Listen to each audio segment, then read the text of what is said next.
Baik, Assalamualaikum dan selamat sejahtera. Kita nak masuk hari ini tajuk baru iaitu tajuk kekenyalan. Masih lagi di bawah tajuk daya dan gerakan dua. Jadi kita terus sambunglah sebab kekenyalan ni panjang. Saya bahagian kepada dua bahagian. Okey, bahagian yang pertama saya nak ajar tu A, B dan C. Boleh baca? Dan part yang kedua kita akan belajar D, E, F. Alright. Jadi apa benda yang saya nak ajar dalam tajuk kekenyalan yang bahagian pertama ini? Okey, first, pengenalan. Okey, apa benda tu? Kenyal. Kenyal ialah sifat bahan. Okey, nama sifat. Yang macam mana? Sifat tu dia membolehkan suatu objek, dia kembali kepada bentuk dan saiz yang asal setelah daya dialihkan. Okey, contoh. Bila satu objek tu kita kenakan daya, dia akan berubah bentuk. Okey, kita dah belajar daya boleh merubah bentuk. Tetapi bila kita alihkan daya tersebut, bila dia boleh kembali kepada bentuk dan saiz. Kena bentuk dan saiz. Jangan kembali kepada bentuk je, saiz tak kembali. Okey, kembali kepada bentuk dan saiz yang asal, kita namakan dia bahan tersebut bersifat kenyal. Tak semestinya getah ataupun spring. Span contohnya. Jika span tu kita ramas kuat-kuat dan kita lepas, dia kembali kepada bentuk dan saiz yang asal, maka span itu juga bersifat kenyal. Okey. Jadi secara mudah dan definisi pengenalan kenyal, itulah dia. Dan kita terus masuk. Panjang dan pemanjangan. Length and extension. Dua istilah ini sangat penting di dalam tajuk kekenyalan. Right, terutamanya extension, pemanjangan. Apa beza panjang dengan pemanjangan? Mari kita tengok dekat skrin tersebut. Tentukan panjang dan pemanjangan spring berikut. Tanpa beban. Okey, kalau tanpa beban, right, panjang spring berapa? Kalau kita tengok, panjang simbol dia L. Panjang spring yang kita nampak ialah 7 cm. Nampak? Itu tanpa beban. Jadi pemanjangan berapa? Pemanjangan simbol dia apa? Simbol dia X. Kenapa X? Bahasa Inggeris, extension. Jadi pemanjangan untuk tanpa beban ialah 0 cm. Nampak? Sebab tidak ada sebarang pemanjangan. Okey, yang kedua pula. Kita letak beban. Bila kita letak beban, okey, kalau kita tengok itu ialah dia punya permulaan 7 cm. Bila kita letak beban, dari panjang 7 cm itu dia memanjang sehingga menjadi 10.5 cm. Nampak? Jadi dengan beban, okey, panjang L sama dengan berapa cm? Panjang dia 10.5 cm. Nampak? Jadi pemanjangan apabila kita letakkan beban X adalah sama dengan 10 ini tolak 7. Kita dapat 3.5 cm. Okey. Nampak? Beza. Kalau tak ada beban, pemanjangan dia kosong. Letak beban, pemanjangan dia 3.5. Okey, jadi kita lebih berminat sebenarnya dengan pemanjangan. Kita tengok contoh yang kedua. Okey, so sekarang ni saya dah malas nak tulis panjang dan pemanjangan. Saya gantikan dengan L dan X sahaja. Okey, orang fizik kan malas. Habis semua kuantiti fizik dia letak simbol sahaja. Okey, cuba tengok tu. Tentukan panjang dan pemanjangan spring berikut. Untuk kes yang pertama tidak ada beban, dia punya L panjang adalah 15 cm. Jadi pemanjangan berapa? Sebab tidak ada beban, tidak ada pemanjangan. Nampak? Situasi yang kedua, tu, dia letak pemberat. So, panjang. Panjang yang 15 cm ni biasanya kita letak O. Merujuk kepada panjang asal. Okey, panjang bila kita letak beban, kita letaklah L1 kan. Sama dengan 19 cm. Jadi, pemanjangan untuk letak pemberat, kita tolak 19 tolak 5. 19 tolak 15, 4 cm. Nampak? Pemanjangan tak ada beban, kosong. Pemanjangan dengan beban ialah 4 cm. Okey, gitu. Tolong bezakan panjang dengan pemanjangan. Hubungan. Okay, kita dah kenal pemanjangan tu macam mana. Sekarang ni kita nak tengok apakah hubungan panjang dengan pemanjangan. Tadi kita dah belajar. Kalau tak ada beban, kosong, tidak ada pemanjangan. Jadi yang 5 cm itu ialah panjang asal. Panjang asal LO sama dengan 5 cm.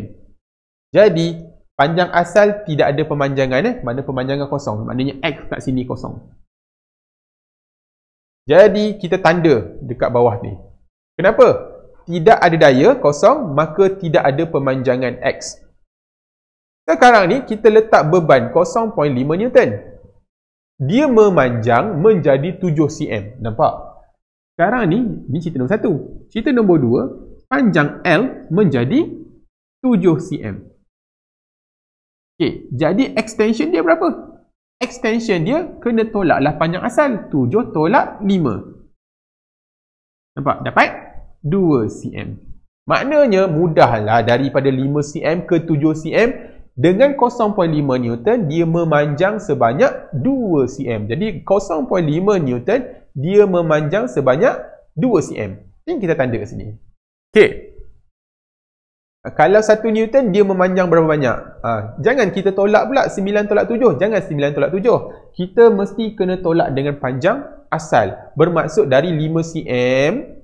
Dari 5 cm ini, dia memanjang sebanyak berapa? 9 tolak 5. Dia memanjang 4 cm. Bila kita letak beban 1 Newton. Jadi 1 Newton, dia akan memanjang sebanyak 4 cm. Sama juga 1.5 Newton. Daripada 5 cm menjadi 11 cm, dia akan bertambah sebanyak 6 cm. Jadi nampak daya ataupun berat melawan pemanjangan. Kita akan dapat graf yang garis lurus bermula dari asalan. Jadi apa nama hubungan graf ini? Namanya ialah berkadar terus ataupun directly proportional. Ada yang juga jawab berkadar langsung, betul juga. Okey, jadi nampak kita tak berminat dengan panjang, kita minat dengan pemanjangan. Sebab tu saya suruh alert, panjang ke pemanjangan. Okey, kita tengok ni. Ni contoh directly proportional. Okey, tak ada pemberat, letak satu pemberat, nampak dia dah panjang sikit. Letak dua pemberat, dia akan panjang lebih lagi. Dan dia akan bertambah secara linear. Nampak? Berkadar terus. Garis lurus. Hubungan daya berat dengan pemendekan. Macam mana pemendekan pula? Ni, pemendekan tu macam ni. Kalau tadi spring kita gantung belah bawah, dia akan memanjang. Tapi kalau spring tersebut kita letak atas permukaan dan kita letak pemberat dekat atas ni, takkan makin panjang? Tentulah makin pendek. Tapi macam mana hubungan dia? Cuba kita tengok. Tidak ada sebarang berat, tidak ada pemendekan. Dalam bahasa lain, pemanjangan jugalah. Sebenarnya extension ni apa? Extension ni, X ialah perubahan. Okey? Perubahan daripada panjang asal menjadi panjang yang kedua tu. Jadi kita tengok ni panjang asal. Panjang asal dia 20 cm. Tidak ada berat. Jadi, nampak? Tidak ada berat. Berat kosong. Tidak ada perubahan. Kita bukan letak 20. Maknanya kosong cm. Bila kita letak 5 Newton, dia memendek menjadi 16 cm. Jadi berapa banyak perubahan? Daripada 20 menjadi 16. Jadi dari 20 menjadi 16 ialah 4 cm. Jadi kita berminat dengan perubahan tu, extension tu, kita berminat dengan perubahan. Jadi 5 Newton menjadi 4 cm. Manakala 10 Newton, minta maaf ada sedikit kesalahan, 10 Newton. Okey, 10 Newton dia memendek menjadi 12 cm. Jadi dari 20 cm menjadi 12, dia pendek berapa banyak? Dia pendek sebanyak 8 cm. Jadi nampak? Jadi masih lagi extension, bahasa mudahnya ialah perubahan melawan daya. Jadi kita akan dapat graf garis lurus directly proportional. Okey. Baru nombor 2. Nombor 3, graf pemanjangan spring. Jadi bila kita dah nampak dia punya perubahan, kita boleh buat graf. Okey, diberi berat satu pemberat berslot ialah 1 Newton. 1 shilling tu 1 Newton. Jadi kalau kita tengok, dah nampak tu. Kalau tak ada pemberat 10 cm, letak 1 shilling 14 cm dan seterusnya. Jadi dari jadual itu kita boleh buat graf. Sekarang ni saya buat graf. Okey, saya pakai pen biru lah. Paksi Y dan paksi X. Soalan saya, apa paksi Y, apa paksi X. Kalau kita dah belajar masa sains dulu, yang dekat paksi Y ialah RV, yang dekat paksi X ialah MV. Dalam kes ini, apa MV, apa RV? MV ialah berat.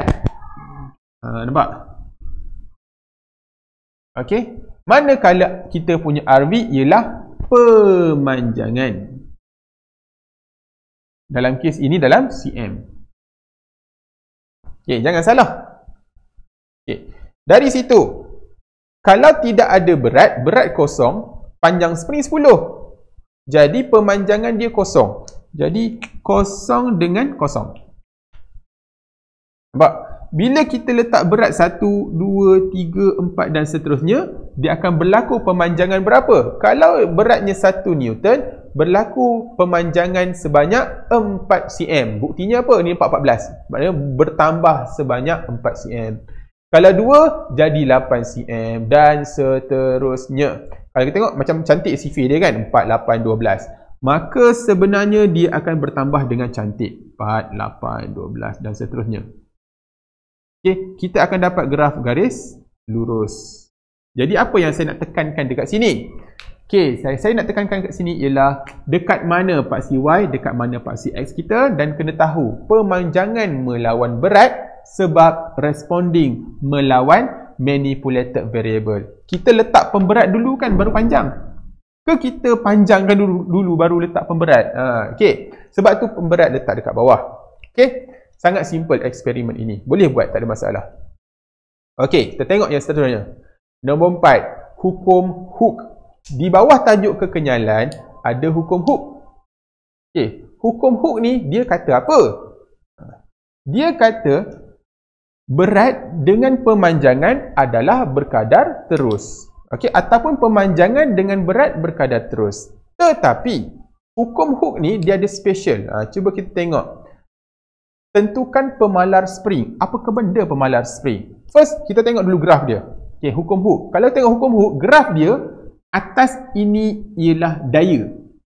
Bawah ini ialah pemanjangan. Itu beza dia. Daya and pemanjangan. X lah.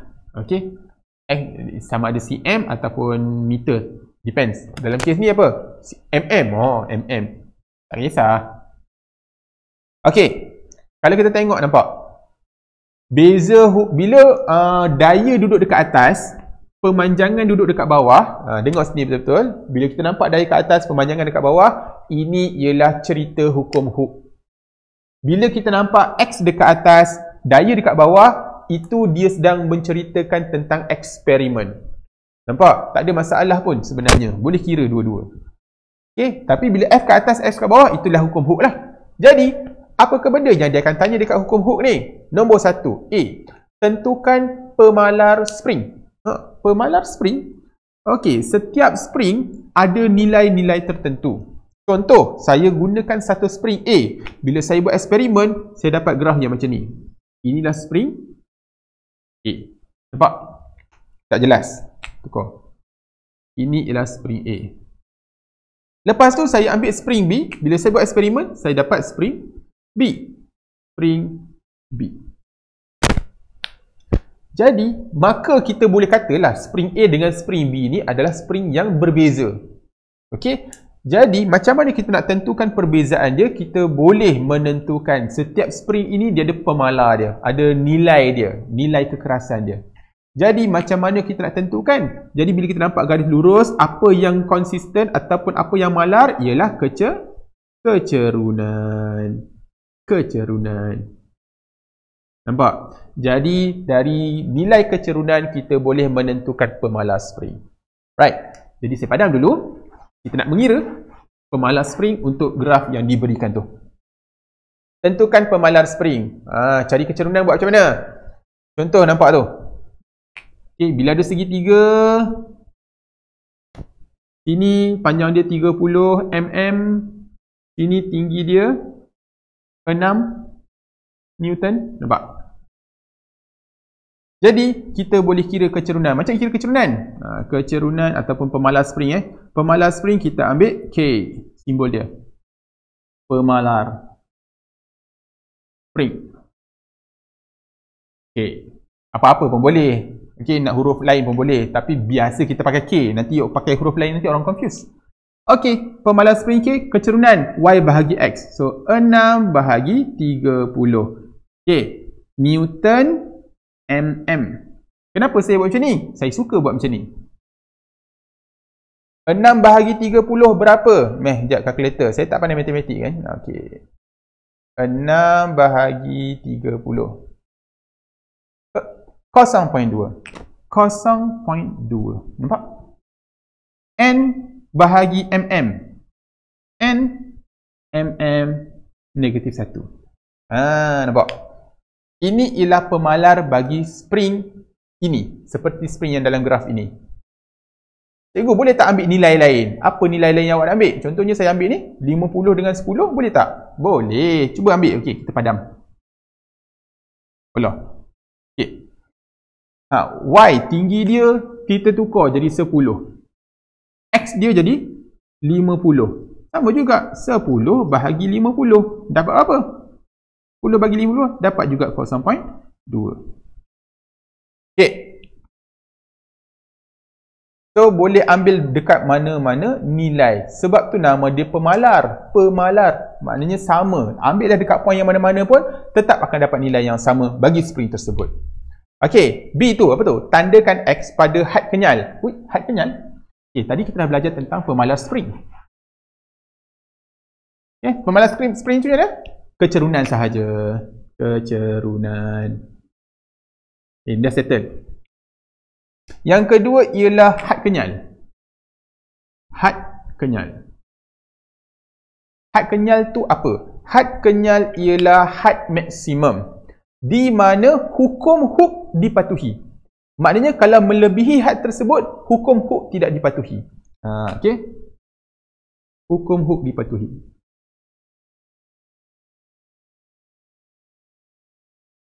Maksudnya apa? Cuba tengok. Hukum hook kata apa tadi? Hukum hook kata daya dengan pemanjangan berkadar terus. Berkadar terus tu lurus. Jadi dekat mana lurus? Daripada sini sampai dekat sini. Dia lurus. Selepas itu dia dah tak lurus. Kenapa dia melengkung macam ni? Okay, spring ni bila sampai satu tahap kita regangkan dia betul-betul, bila dah melepasi had kenyal dia, dia akan rosak. Rosak tu macam mana? Contoh spring bila kita tarik, tuk dia patah balik. Tapi bila kita tarik melebihi dia punya had kenyal, kita lepas, dia dah tak kembali kepada bentuk dan saiz asal dia. Dah rosak lah orang kata. Okay, jadi kau nampak tu. Maknanya contoh kita letak pemberat, contoh ni.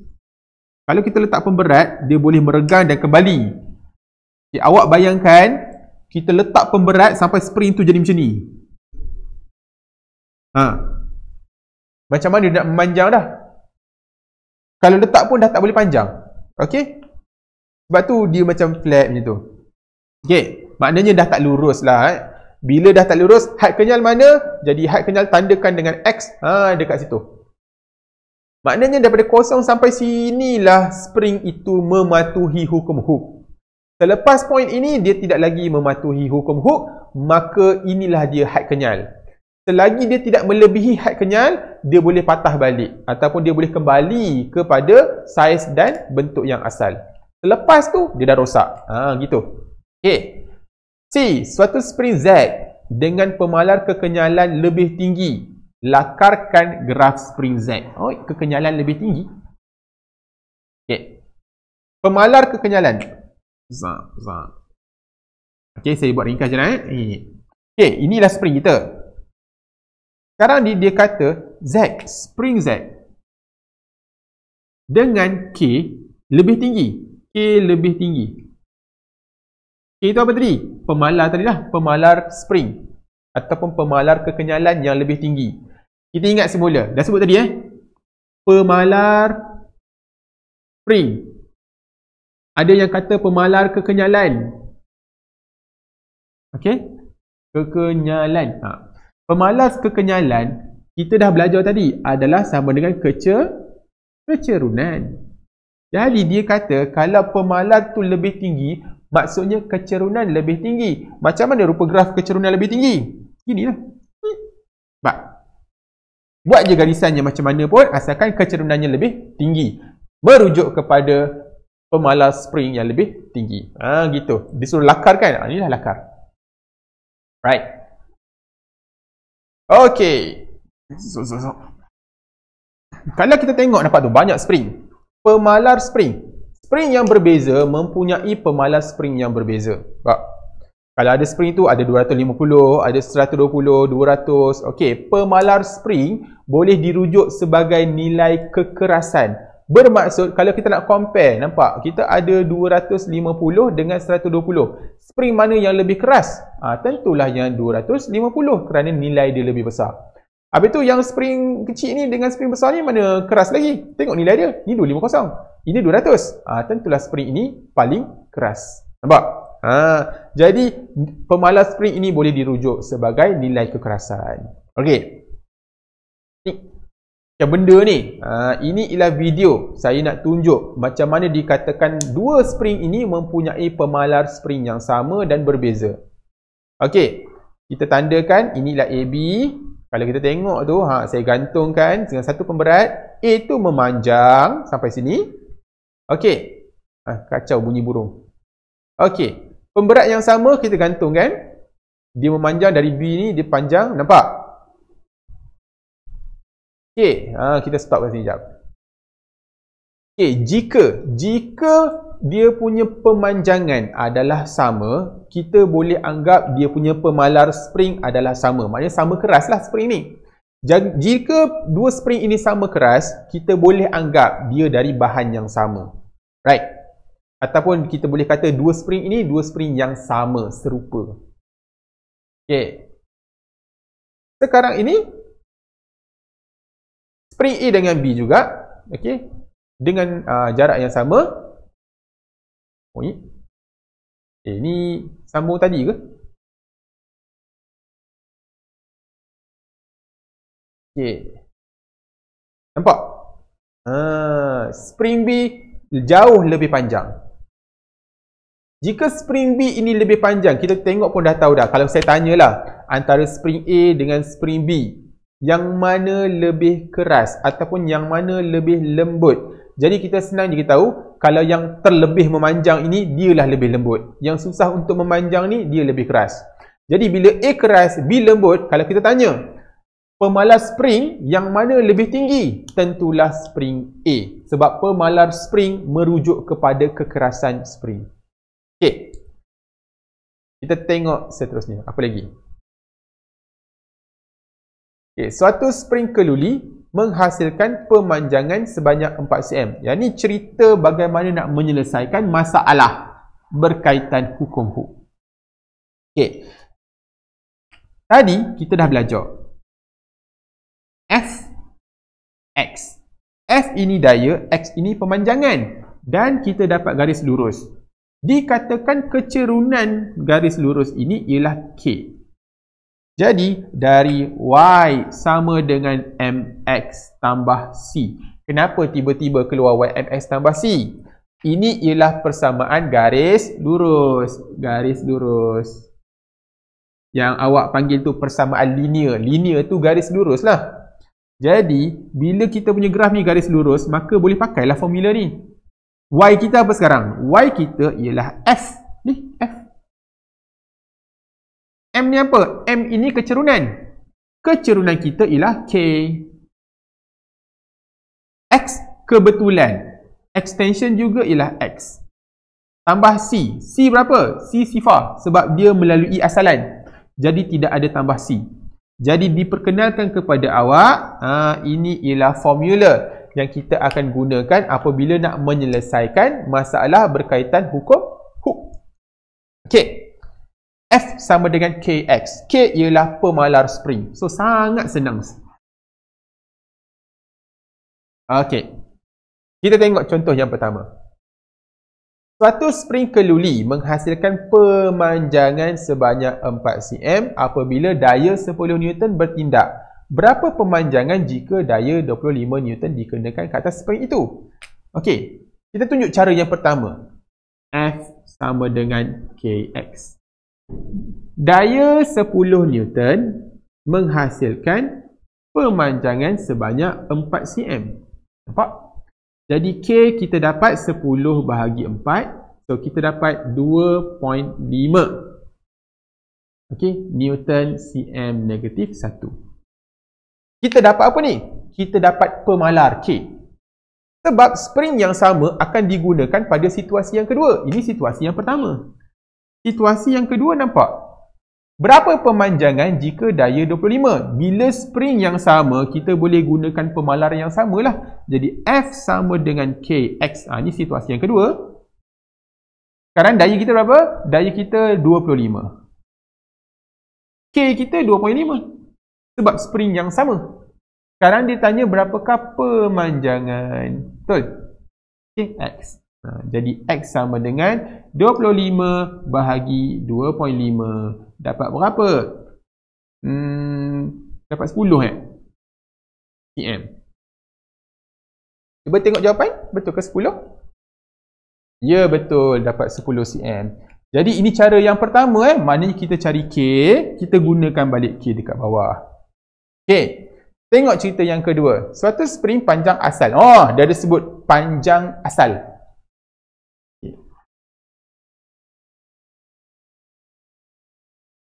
Kena alert betul-betul panjang asal. Satu spring panjang asal 8 cm. Bila dia kata panjang asal, kita simpan dulu panjang asal 8 cm. Simpan dulu. Letak tepi dulu. Meregang sebanyak 4 cm apabila pemberat 10 Newton digantung pada hujungnya. Berapakah jumlah panjang apabila... Okey, dia tanya berapa jumlah panjang bila pemberat 25 Newton digantung. Perasan tak sebenarnya sama dengan soalan atas tu? Cuma dia ada tambah perkataan panjang asal. Dan dia minta cari berapa panjang. Sebab tu saya minta you alert. Panjang dengan pemanjangan. Alright. Tadi cara yang pertama kita cari pemalar spring. Cara yang kedua, disebabkan kita tahu K adalah sama. K sama. Okay, kita menggunakan spring yang sama. Jadi F sama dengan Kx. Disebabkan K sama, kita letak X tu dekat bawah. Nampak? Disebabkan K sama, bermaksud samalah situasi yang pertama. Sama tak dengan situasi yang kedua? Yes, sama. Kan? Jadi, itulah datangnya formula macam ni. F1, X1, F2, X2. Dia macam nisbah lah. Okay. Cuba tengok balik. Nampak? Suatu spring 8 cm. Okay, 8 cm simpan dulu. Meregang sebanyak 4 cm apabila pemberat 10 Newton. So, 10 Newton pemanjangan dia 4 cm. Kalau 25 Newton, berapa pemanjangan? Nampak? Kena cari macam ni juga. Bila dah dapat pemanjangan, contoh lepas kita dah cari, okay, kita dah dapat tadi X berapa tadi? 10 cm kan? Adakah ini jawapan? Bukan. X ialah pemanjangan. Sedangkan dia tanya berapa jumlah panjang. Ni macam ni maksudnya. Panjang asal 8 cm. Sekarang ini dia dah memanjang sebanyak 10 cm. Nampak? Jadi berapa jumlah panjang? Tentulah tambah 8 tambah 10, 18 cm. Nampak? Gitu. So, bila dia bagi panjang asal, simpan dulu panjang asal. Kita settlekan dulu pemanjangan and then baru kita tambah balik panjang asal tu. Okay, so jawapan dia donkey. Okay, kita tengok soalan yang seterusnya. Okay, so saya lebih selesa pakai yang mana? Kalau dia merujuk kepada spring yang sama, saya lebih selesa pakai F1 over X1 sama dengan F2 over X2. Terbalik pun tak apa, tak ada masalah. X1 over F1 sama dengan X2 over F2. Tak ada masalah. Okey. Tengok. Pakai ni. Suatu spring memanjang sebanyak 3 cm apabila diregang dengan daya 15. So, cerita yang pertama, letak 15 Newton, dia memanjang 3 cm. Berapa pemanjangan? Dia tanya berapa X apabila diletakkan dengan daya 25 Newton. Okey. Nampak? Matematik lah sikit Macam mana? So, X nak cari. Kita bawa lah X ni naik atas. 15 bawa turun bawah. So, X per 3. Ni bawa naik atas. Sama dengan 25 per 15. So 3 ni bawa lah naik atas sana pula. Darab 3. Pusing-pusing macam ni je matematik kan. Algebra. Awak kan terror. 25 kali 3 bahagi 15. Mana kalkulator saya? Okay. Try lah harap-harap betul. So 25 darab dengan 3 bahagi 15. So 5 cm. Ada tak jawapan 5 cm? Ada jawapan 5 cm. Okay. Yang terakhir. The initial length of spring is 10 cm. Panjang asal. LO 10 cm. When a load of 300 gram is put on it, the length of spring stretch to 15 cm. Okey, saya padam. Okey. Kalau dia bagi jisim, kena tukar kepada Newton atau tidak? Jawapannya perlu jika awak nak cari K. Jika awak punya persamaan seimbang, tidak perlu tukar kepada Newton. Sebab ini kalau darab dengan 9.81, ini pun darab 9.81, boleh potong. Jadi kita boleh ambil terus. Okey, panjang asal 10 cm, 300 gram, kita letaklah 300. Okey. Dia akan the length of spring stretch to 15 cm. Nampak? Panjangnya menjadi 15. Kita tak berminat dengan panjang, kita berminat dengan pemanjangan. Dari 10 menjadi 15. Berapa pemanjangan? 5. Saya harap tak laju What is the load required to further stretch the spring to 25? Berapakah load untuk, bukan F lah sepatutnya, sepatutnya kena M lah. Mass. Untuk pemanjangan, untuk panjang menjadi 25 cm. Panjang 25 cm bermaksud pemanjangan 25 tolak 10. 15. Okay, saya harap awak faham kat sini. Kenapa 15 tu boleh jadi 5, kenapa 25 boleh jadi 15. Okay, sebab dia dah bagi panjang asal. Right. So, jisim. Jadi, 300. Ni bawa naik atas. Darab 15 bahagi 5. Dapat berapa M? So, ni potong 3, 900. Nampak tak? M sama dengan 900 gram. Okey. Betul jawapan kita. Dah. So, itu sahaja untuk bahagian yang pertama. Kita akan masuk pula untuk bahagian yang kedua. Jadi, teruskan menonton. Okay? So, that's all for today. Thank you.